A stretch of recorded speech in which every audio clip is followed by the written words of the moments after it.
Welcome back to the Charismatic Voice. I'm going to check out Photograph by Def Leppard for the first time today. Other than Pour Some Sugar on Me, I am very unfamiliar with their catalog. So that just means we need to dive in more and educate me a lot more. Let's get to it.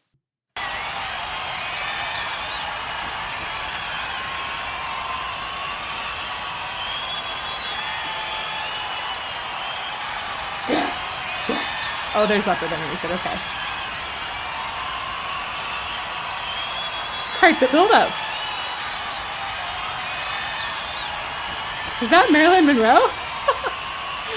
That's a great image.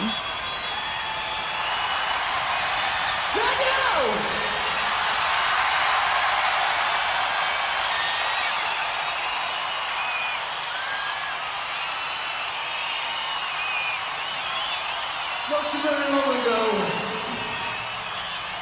there was a lady by the name of Norma Jean. She became a model and an actress. She changed her name to Marilyn Monroe. There you go. And in 1983, we wrote a song about her. And it goes like this. I really love the way that he connected with the audience right away. Entered the stage with a ton of energy. That's awesome.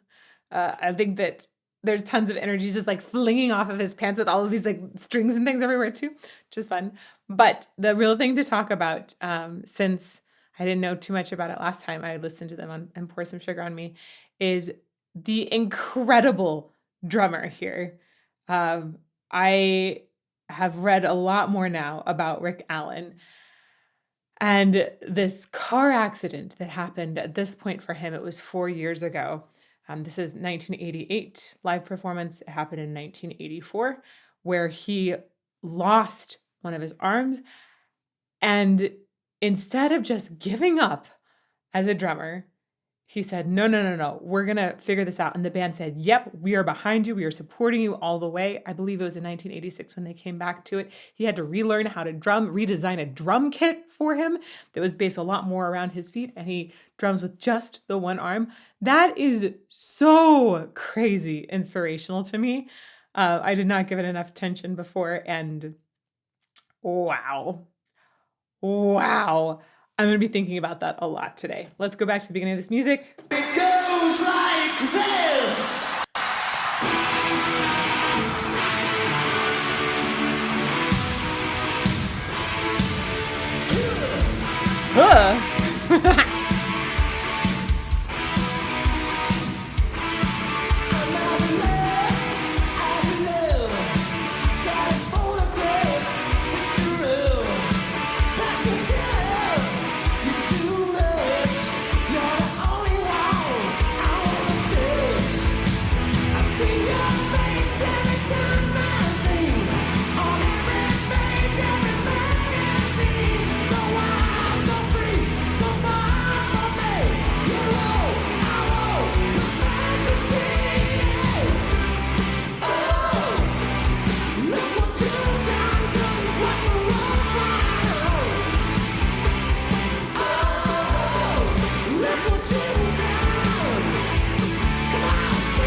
His energy is incredible. Wow. I was specifically hoping for a live version. Team helped me find this live version because I wanted to see what he was doing with stage and everything to support his voice. He has an incredible stream of energy coming out the top notes. These are very high notes in general for a guy to be singing, and you've got a lot of rasp on them too. I think that in order to have a long career with this kind of sound, you need to have it supported really well. And I think it's amazing how he has so much energy going out to the audience, yet at the same time, he has so much energy supporting his voice. I'm going to go back to the beginning and talk about how I see that. Like, what is it visually that tells us this? I don't think that was funny. Sounds like you're about to puke.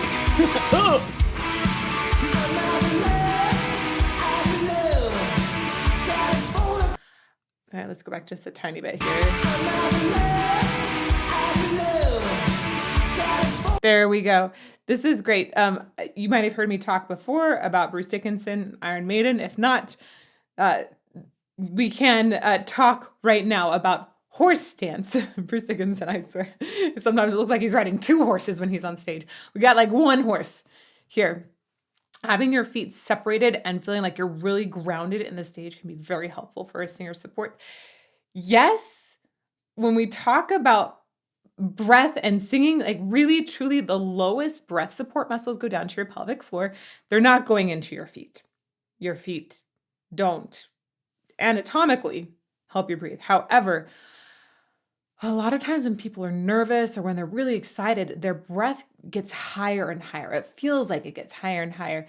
There's a sensation of when you take a breath in, it doesn't go down to the bottom of your lungs. And it feels like you're getting maybe half or a quarter of as much of air as you could get, leaves you breathless. You're already having your heart run extra fast and having problems controlling your breath in the first place. So when a person spreads their feet out on stage and gets a sense of being grounded, you can use this idea of breathing into your feet or even breathing below the stage. Just that image will help singers be a lot more grounded with their breath. This is especially important for the opening of a show. It might be a new stage. I don't know if they've performed on this stage before or recently, but getting out there on stage and going into this horse stance idea, feet spread wide, he is so grounded. He is really powerful here. That makes it so much easier to support this kind of incredible high voice that is just streaming energy.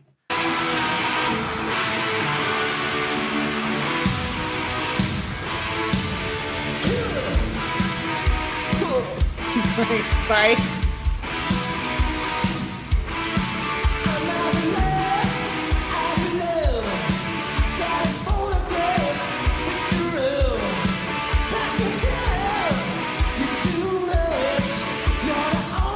So many holes in the jeans.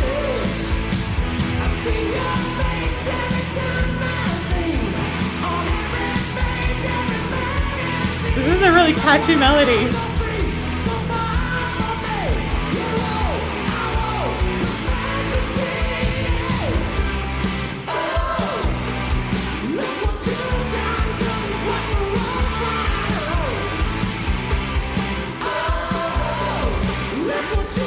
If I'm catching this right, it looks like Rick Allen is barefoot drumming. I'm really curious of drummers that are there who know a lot more about drumming. Usually you don't see barefoot drummers, right? Is there some advantage, or I'm wondering if he just had like a lot more sensitivity in his feet that he especially developed in switching his drumming style. I understand like the kit is specifically designed so that there were more things that he was doing with his feet to essentially make up for the loss of an arm. That just baffles me. It's hard to imagine how you would say, I'm top of my game. This accident happens. I'm going to still be top of my game, because he went on and became this legend of perseverance, essentially. That's just, gosh, so cool. But anyhow, drummers that are in chat or want to just leave a comment on this video, I'd love to know the specifics about how his kit was shifted. And if drumming barefoot was a thing that he did more afterwards, was that something that he did before? It seems to stick out to me as a strange thing that most people don't do. So I feel like there's something about it. Yeah, I'm really, really curious about how he shifted. That's so cool.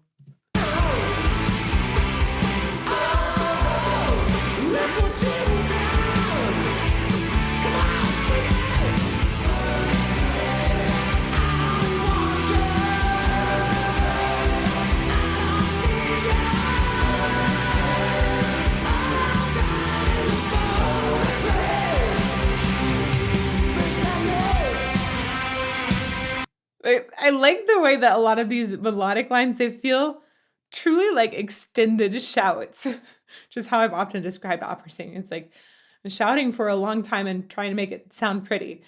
This actually has like this shout that really truly feels like it could be shouted across the football field, maybe by a cheerleader, right? There's so much energy in it, but then it's elongated. It's sustained a lot more, which is really hard to do. And it feels so natural to want to sing along with it, even though it's pretty tough.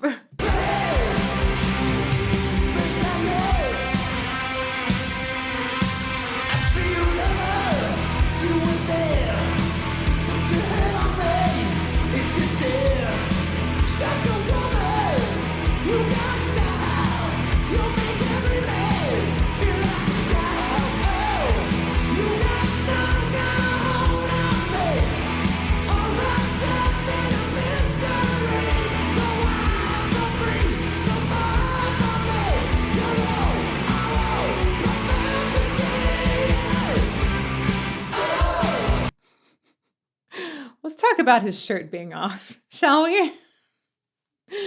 Thing number one, I appreciate this greatly. Thing number two, I appreciate this in a way that you probably aren't thinking of immediately. There's this opera called The Pearl Fishers. I sing Layla in it with Seattle Opera. It was one of my favorite roles. It was really fun, just delightful to perform. But in it, there is this legendary duet between two guys and the Pearl Fishers. So a lot of times you're fairly scantily clad, for opera. And the guys usually don't have a shirt on for this duet. It's just phenomenally gorgeous duet too. You can look it up online, Pearl Fishers duet. And there's become this standard that a lot of young singers especially want to achieve of making sure that when they sing that duet, they look really good, right? Real good. And from that, you've got a lot more bodybuilding that some singers have gotten into. And it's funny, it sparked this huge sense of it's a bit of pretty huge conflict in opera. And that's because a lot of times when you're breathing in, especially in classical music, you're trained that you should release the abdomen muscles, right? Just let it all go. I'm pregnant right now, so it comes out extra. Believe me, I got my belly. It's there. And if you don't completely release the belly and lets the diaphragm essentially descend and it pushes out some of the belly, if you don't completely release that, sometimes you can't get as deep of a breath. So you've got this thing of, well, if they're singing on stage in this duet and they're wanting to look really good, are they holding their abs in the whole time? That can be a bit concerning. But additionally, if people are doing a lot of bodybuilding, there's this concern that the muscles are going to essentially be really tight around the abs and not allow for as much movement in the intercostals. So the ribs are essentially locked more in place.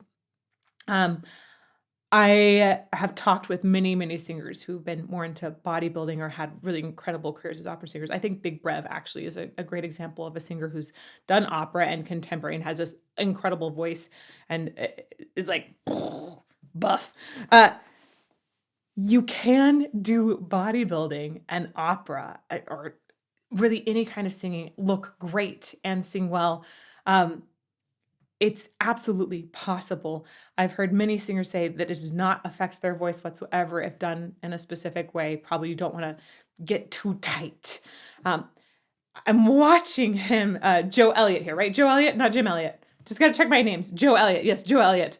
You guys wouldn't believe how paranoid I am about making name mistakes. It's so difficult sometimes.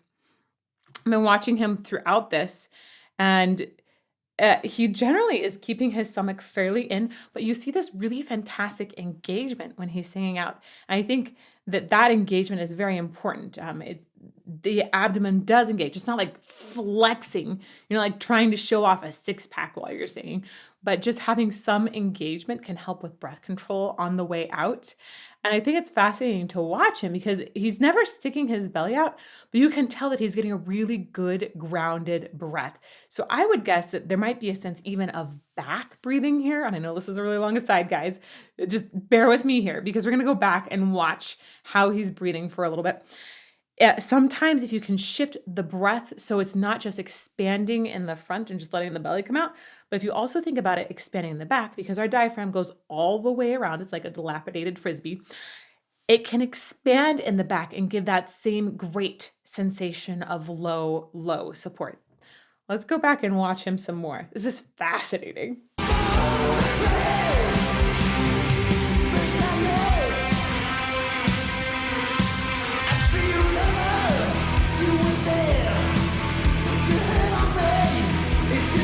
Like you can see some nice engagement there.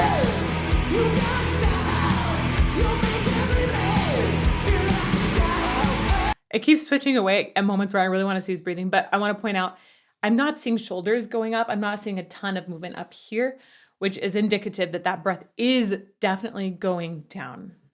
You don't want to be just breathing from your clavicles. You get a lot less air and a lot less air control that way. You got style. You make every man.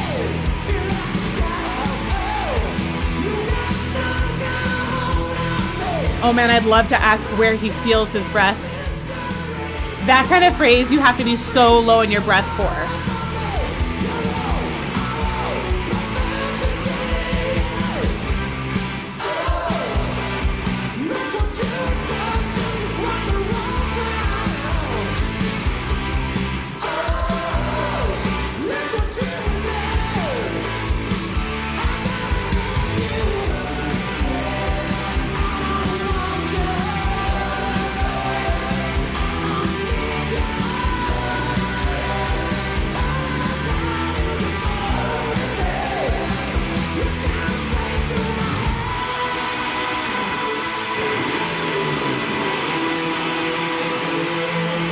That really sounded like a lawnmower there. I want to kick it back just a tiny bit here. Well, maybe not just a tiny bit.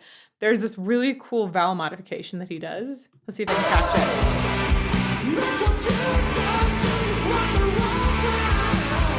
Not there.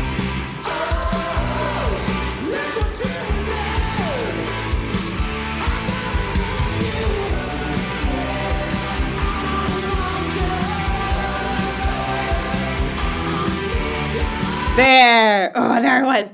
Let's get it one more time. That. Check that out. So much teeth. This is an ooh vowel. He's singing you, but this is pretty high, right in the range. It's high, and he's also going for this super bright forward contemporary sound. It's got a little edge to it, a little rasp too. Normally we make an ooh with rounded, even elongated lips, right? Ooh is an ooh vowel. This is what we'll call vowel modification. This is such a cool example of it too. When people go up higher, a lot of times you can make us imagine that you're hearing a vowel, or you can, as a singer, create this impression of a vowel and actually have a different vowel shape going on inside. In this case, his mouth is not singing an ooh vowel. It is definitely not an ooh vowel. Ooh versus like this is much closer to an ah. Right? That's insane. But we're hearing you. He's bringing in a lot of teeth. More teeth tend to bring more brightness, more edge into the sound. Look at Lizzie Hale as a great example of lots of teeth and edge in the sound. I've seen this over and over with heavy metal and heavy rock bands when they're trying to get edge in their sound. Lots and lots of teeth. Additionally, the lips are pulled back. That helps bring the sound more forward. And since we're really high, there are certain vowels that people will feel better in the vocal tract. This for a soprano, for example, almost always if you're going to hit a high C, it's going to be ah. So whatever the vowel is, you shift it towards your ideal vowel. In his case, it looks like his ideal vowel for this high note is going to be an ah. So we've taken the ooh and made it you.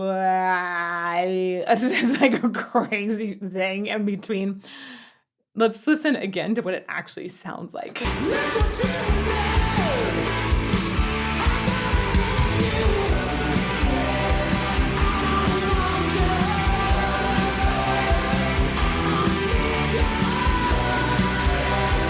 There, when you hear it after you notice the shape, you can hear that there's a lot more ah in it. But before, would you ever thought, oh, he's actually singing yeah instead of you? It's crazy. Vowel modification is so useful and so deceptive.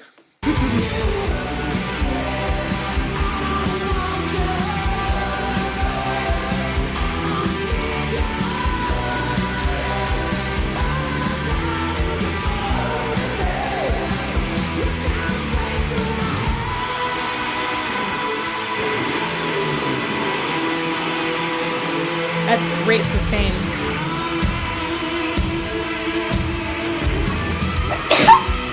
Excuse me.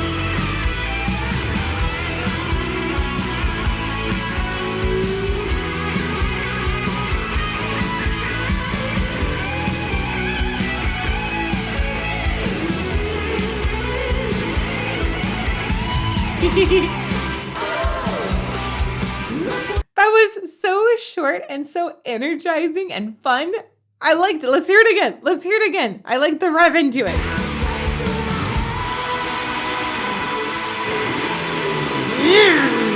All right. Like, all boys love cars. That was a nice rev of an engine. And then draw it up an octave higher, even more energy.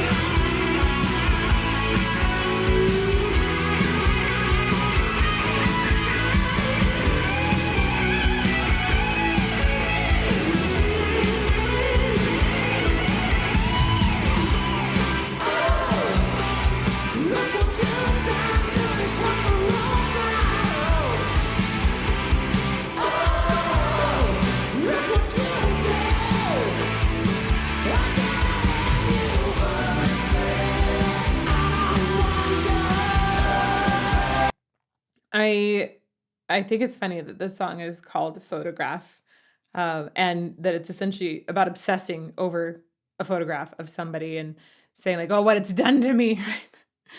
It actually is so incredibly similar to an aria by Mozart, Dies Bildnis, which is also a photograph in German. And it's from the Magic Flute. And Tamino, who's the lead tenor, right, the like romantic, has this picture of the princess Pamina. And he basically sings this, if it was taken out of context, somewhat creepy song about how beautiful Pamina is and how it moves him. So it's like, I'm going to go save her, essentially. It's amazing how obsessed we can become about photographs and how they can become the subject of songs for hundreds of years. Think about when Mozart wrote this and now Def Leppard. Wow, that's a long period of time that people have been obsessed with photographs. Just amazing. I guess in that case, probably Tamina was obsessed with a painting, but still called it essentially an image.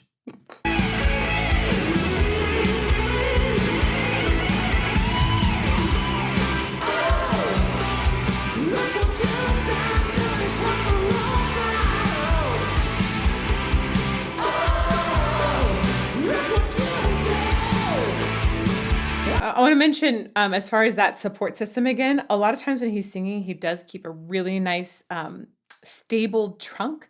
If you're bending over a ton, like we see with some of the guitarists, if you're bending over a ton, that's going to really cut off a lot of the flexibility in the breath support and control, because then you don't have as much, your intercostals and your ribs are restricted, your diaphragm would be restricted too.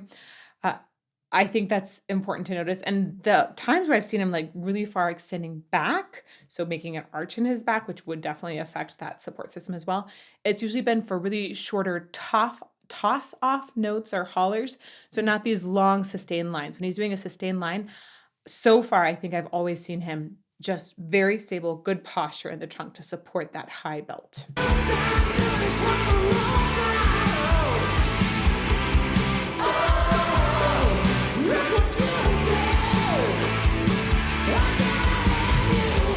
See, when he leans forward, he isn't collapsing.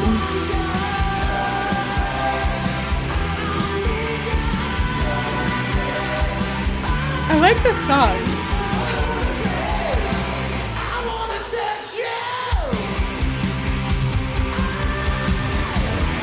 Nice.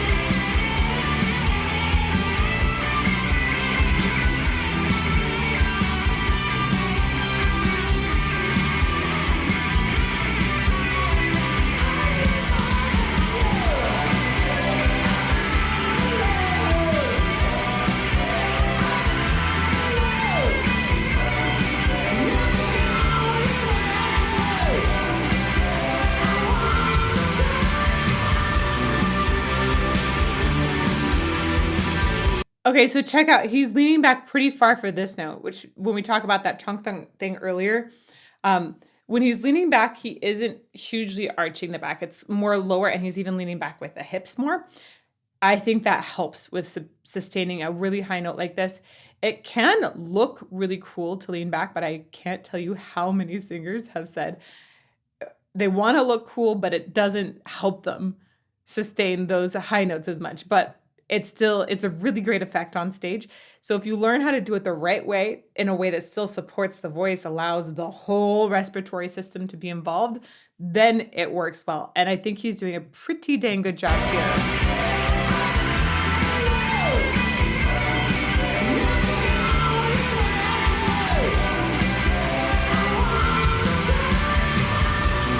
Yeah. We didn't get a great view of it, but I think you can get the gist there.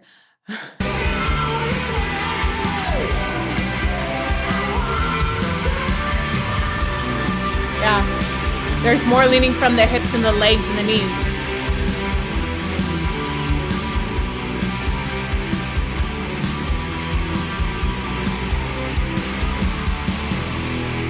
Ooh, that's a fun ending.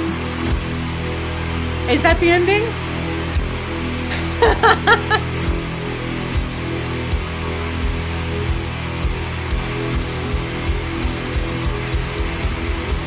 Oh, nice. So energizing. Yeah. I love how much energy this song has. It's such a good song for an opener. It'd be a great karaoke song if you've got a high sitting voice. It surprisingly isn't super rangy, right? It just sits in that super sweet spot in Joe's voice. Really lovely. He has such a great support system underneath his sound too, which we talked about a lot, but I'm still really impressed with. I also loved seeing Rick Allen's drumming in this. So if you guys know how his drum kit was altered, I would love to learn more about that. Please link me in comments or talk to me about it in our live premiere chat. And if you want to see some more analysis of hard rock, check out this playlist over here. May you fall more in love with music every day. Mwah!